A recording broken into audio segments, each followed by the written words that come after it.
How many times have you put one of these prompts straight into ChatGPT? I know I've done it many times, so I begin wondering, how does it actually affect my intelligence and thinking? Therefore, I decided to conduct a short survey with 4 questions regarding AI and received 44 responses from students in grade 12. What's your name and grade? Arnisha, grade 12. Miles Smith, grade 12. Ionel in grade 12. Eden, grade 12. Calvin, grade 12. I'm Ava. I'm in grade 12. And how many times per week would you say you use ChatGPT or AI for school?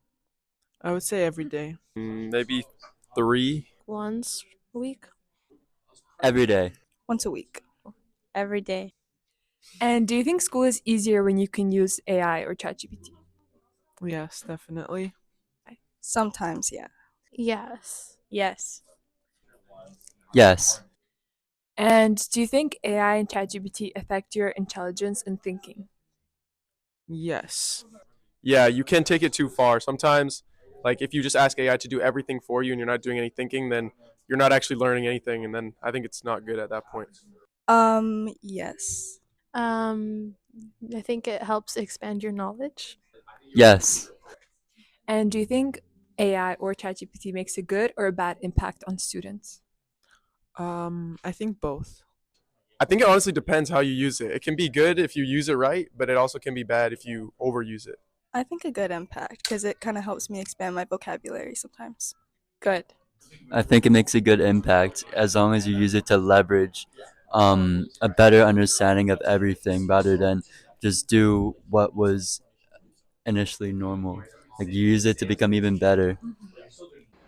Now, let's look at the overall results of the survey. 32% of the student body said they use ChatGPT or AI every single day for school. 11% said they use it 5 times a week. 30% said they use it 3 times a week. 18% use once a week, and only 9% said they never use ChatGPT or AI for school. 84% of the student body think school is easier when we can use AI, and only 16% think it is not.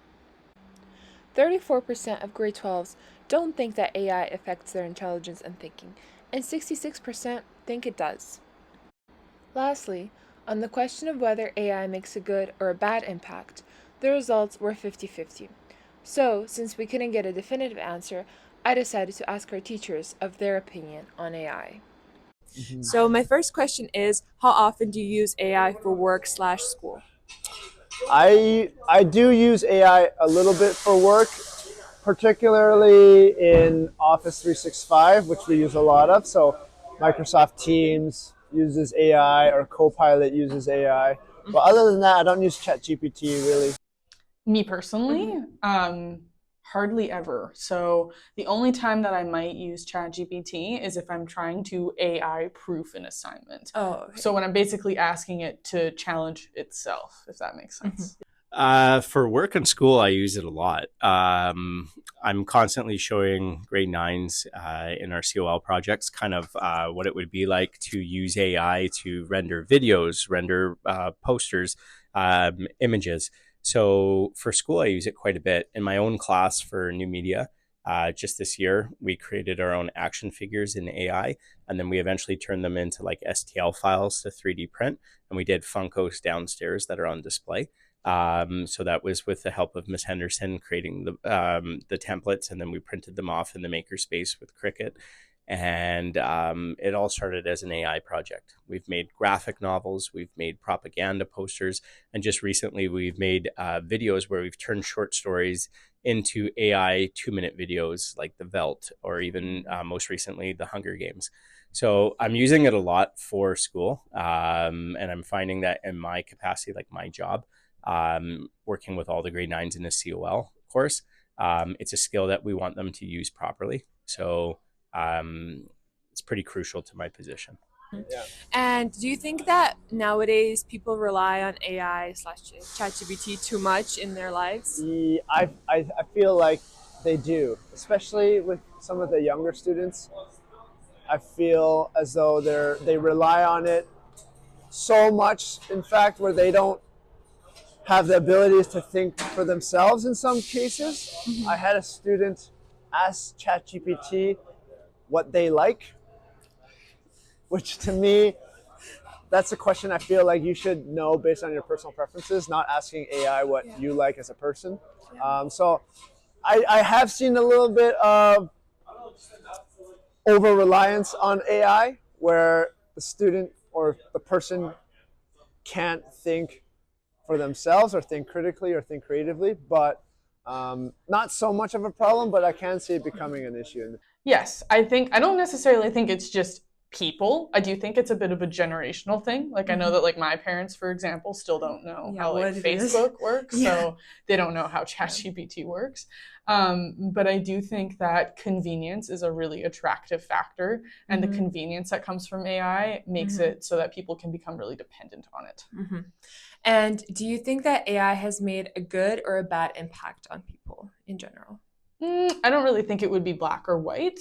I think that for some people, AI can really empower them to get over the initial hurdles that they might face with learning. So if they really struggle with like idea generation or sentence starters, or if they just need an example of how something is done, AI is a really quick and efficient way of doing that. But I think if people rely on it to do all critical thinking and work for them, then they're actually putting themselves at a deficit because they're not learning any skills. They're just relying on something else to do it. I think it depends how it's used. I think if you're using it to replace writing and skills that I think everyone should have the ability, then yes, it would be negative. I'm thinking though, if you're using it as like a brainstorming mechanism or something that could generate further thought, then I think it has a purpose and a place not only like in academics but in personal life as well. The problem is over reliance on AI.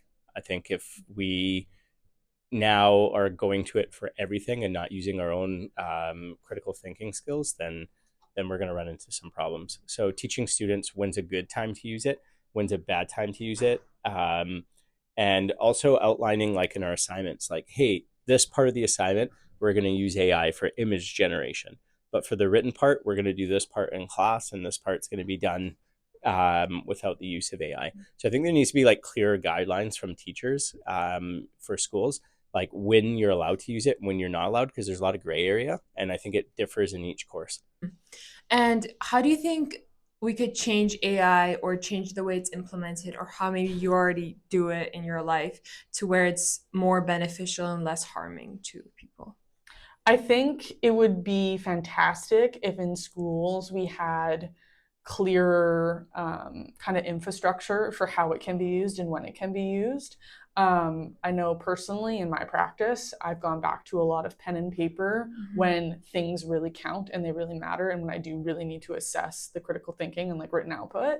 But I don't think that written output is everyone's strength either, right? So it's give and take. I do think that having more standardization around when and where it can be used, and that will be dependent on like the profession that someone's in, from job to job that'll look different, but at least like, you know, as a teacher, I would love to see us in the next few years as we kind of get a handle on the tool, figuring out ways to restrict it and make it accessible from case to case. My last piece of evidence is an article written by Elaine Goody. The article looks at whether AI makes people smarter or more dependent. It shows how AI can help with learning by making lessons more personal, fun, and creative, but it also warns that using AI too much can hurt skills like thinking, writing, and working with others. People might become too used to AI and stop thinking for themselves. The article states that we need to teach students and teachers how to use AI wisely, so it helps us grow, instead of making us lazy or less smart.